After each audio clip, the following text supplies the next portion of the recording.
राज के एक ऐसे जिले को एक्सप्लोर करने वाले हैं जो एक दिन के लिए भारत की राजधानी बना था। जी हाँ दोस्तों, आज हम ऐसे जिले के बारे में जानने वाले हैं जो भारत के कई धरोहरों और इतिहास के राज को समाये हुए हैं।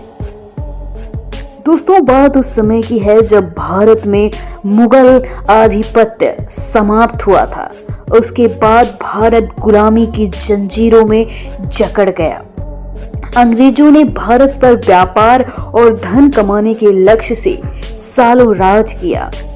बात 1858 की है जब अंग्रेजी शासनकर्ताओं ने, तो आप शायद समझ ही गए होंगे, हम बात कर रहे हैं प्रयागराज यानी कि इलाहाबाद की। कभी इलाहाबाद, कभी प्रयागराज, कभी प्रयाग, फिर इलाहाबाद, फिर कभी प्रयागराज। नाम बदलने के मामले में ये सबसे आगे है। खैर, इसको साइड में रखते हुए आगे चलते हैं। इस जिले को 1858 में एक दिन के लिए भारत की राजधानी अंग्रेजों ने बनाया। इस समय इलाहाबाद को उत्तर पश्चिमी प्रांत की राजधानी बनाया गया था। मुगलों के समय में इसे मुख्यालय भी बनाया गया। भारत की एक दिन के लिए राजधानी इलाहाबाद शहर अब प्रयागराज बन चुका है। अब इसका ऐतिहासिक और धार्मिक महत्व बरकरार है। भारत में इस शहर का नाम इलाहाबाद मुगल शासकों द्वारा रखा गया था। अकबर ने रखा था इसका नाम इलाहाबाद। मुगल शासक अकबर ने इसे इलाहाबाद नाम दिया। इसका नाम का मतलब है अल्लाह, यानी अल्लाह का शहर। इसे वर्तमान में प्रयागराज कहा जाता है। मुगल काल के दौरान इसे एक प्रांतीय राजधानी बनाया गया था। साल 1599 से 1604 तक यह शहर मुगल शासक जहांगीर के कब्जे में था। तभी इसे जहांगीर ने अपना मुख्यालय भी बनाया था। हालांकि अब इसका नाम देश के प्रधानमंत्री और प्रदेश के मुख्यमंत्री की कृपा से बदल जा चुका है और वर्तमान में तो इसे प्रयागराज कहा जाता है। ये कोई बताने वाली बात नहीं है। प्रशासनिक और शिक्षा के मामले में ये प्रदेश का ये जिला अग्रणी रहा है। इसके साथ ही ये पर्यटन का केंद्र भी रहा है। शहर में ऐसे कई ऐतिहासिक और धार्मिक स्थल मौजूद हैं जो इसकी विरासत का परिचय देते हैं। धार्मिक त्योहारों पर बड़ी संख्या में लोग यहाँ के संगम में स्नान करने आते हैं। बता दें कि प्रयागराज में 3 पवित्र नदियां गंगा, यमुना और सरस्वती का संगम होता है। यहाँ 12 सालों के अंतराल में महाकुंभ मेले का आयोजन होता है। इस कुंभ से देश ही नहीं बल्कि विदेश से लोग आते हैं। साथ ही देश के अखाड़ों के बड़े बड़े पंडाल गंगा के किनारे लगते हैं, जिनकी अद्भुत महिमा देखते ही बनती है। दोस्तों, एक सेकंड के लिए भी वीडियो स्किप मत कीजिएगा, वरना आप काफी कुछ मिस कर देंगे। बात करें यहाँ के क्षेत्रफल की तो 365 किलोमीटर स्क्वायर। कुल जनसंख्या 15,36,218। साक्षरता 84.76%। लिंगानुपात 1000 पुरुषों पे 852 महिलाएं हैं।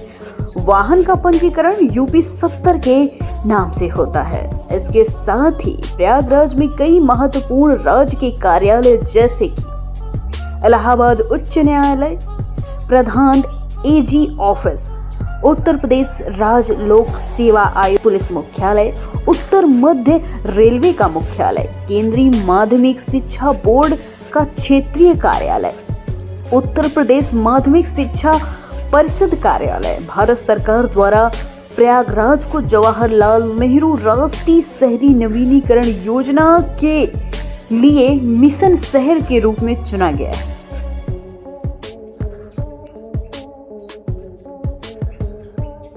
दोस्तों, कहानी अभी खत्म नहीं हुई।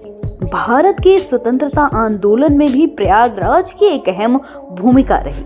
राष्ट्रीय नवजागरण का उदय प्रयागराज की भूमि पर ही हुआ था। गांधी युग में ये नगर प्रेरणा केंद्र बना। भारतीय राष्ट्रीय कांग्रेस के गठन के उन्नयन में भी इस नगर का योगदान रहा है। सन 1857 के विद्रोह का नेतृत्व यहाँ के लियाकत अली खान ने किया था। कांग्रेस पार्टी के 3 अधिवेशन 1888, 1892 और 1810 में 1888 जॉर्ज 1892 व्योमेश चंद्र बनर्जी और 1910 में सर विलियम बेडरबर्न की अध्यक्षता में हुआ था। महारानी विक्टोरिया का 1 नवंबर 1858 का प्रसिद्ध घोषणा पत्र यहीं अवस्थित मिंटो पार्क में तत्कालीन वायसराय लॉर्ड कैनिंग द्वारा पढ़ा गया था।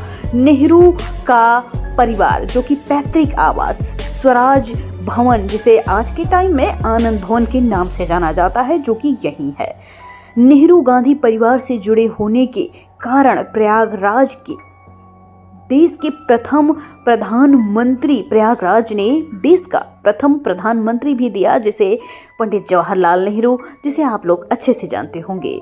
क्रांतिकारियों की शरणास्थली, उदारवादी व समाजवादी नेताओं के साथ साथ प्रयागराज क्रांतिकारियों की भी शरणास्थली रहा है। चंद्रशेखर आजाद ने यहाँ पर अल्फ्रेड पार्क में 27 फरवरी 1931 को अंग्रेजों से लोहा लेते हुए ब्रिटिश पुलिस अधीक्षक नॉट बाबर और पुलिस अधिकारी विशेश्वर सिंह को घायल कर कई पुलिस जनों को मार गिराया और अंततः खुद को गोली मारकर आजीवन आजाद रहने की कसम पूरी की। 1919 के रॉलेट एक्ट को सरकार द्वारा वापस न लेने पर जून 1920 में प्रयागराज में एक सर्वदलीय सम्मेलन हुआ, जिसमें स्कूल, कॉलेज और अदालतों के बहिष्कार के कार्यक्रम की घोषणा हुई। इस प्रकार प्रथम असहयोग आंदोलन, खिलाफत आंदोलन की नींव प्रयागराज में ही रखी गई। दोस्तों, वीडियो काफी बड़ा हो जाता। अगर आप चाहते हैं तो हम इसका पार्ट 2 अवश्य बनाएंगे, लेकिन कमेंट में आप जरूर बताइएगा कि इसका पार्ट 2 बनाएं या नहीं।